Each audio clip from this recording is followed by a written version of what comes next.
Nada? Vamos que vamos? Então, tá? Vamos lá. A primeira coisa sobre as dicas para o Enem, né? O que estudar para língua portuguesa? Gente, não há muito o que falar sobre estudar estudar para língua portuguesa, né? Primeira coisa que vocês têm que lembrar é que tudo em língua portuguesa é importante, tá? Às vezes as coisas parecem não muito aplicáveis, é igual matemática, mas elas são importantes. Os tópicos que mais caem no Enem são esses, tá? Interpretação de texto, gêneros textuais, funções da linguagem, figuras de linguagem, variações linguísticas. Eu nunca vi isso. Mentira. Isso sempre é dado desde o primeiro ano, tá? Desde o primeiro ano. Aliás, desde a quinta, sexta série, lá, sei lá, quinto, sexto, sétimo ano, não importa, em algum momento você viu isso com algum professor. Você pode não lembrar, né? Achar chato, mas são esses tópicos que caem, logicamente, com uma linguagem contextualizada, ou seja, ela pergunta quais são as funções da linguagem. Mostra as funções da linguagem aplicada a um texto. Segundo, tá? Tem por base a interpretação de texto. Aliás, vamos dizer assim que 80%, 90% da prova do Enem ou de qualquer vestibular é a interpretação de texto, tá? Falando em interpretação de texto, tá aqui, ó.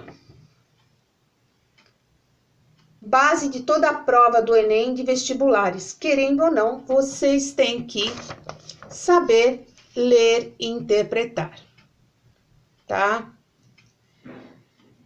Leitura é prática. Então, a partir de hoje, comecem a ler até, sabe, nota de R$1. Existe nota de R$1? Não, de R$2, vai. Bula de remédio, sabe? Qualquer coisa que caia na tua mão. Até a promoção do açougue, começa a ler, tá? Então, lê qualquer tipo de texto, porque é isso que a gente vai falar de gêneros textuais, né? Qualquer tipo de texto pode ser motivo para um questionamento interpretativo. E as questões serão interdisciplinares, ou seja, eu não vou perguntar só de português. Você vai ver que no meio de português tem história, no meio de história tem português. Então, é uma interdisciplinariedade porque você lê em língua portuguesa, você fala em língua portuguesa.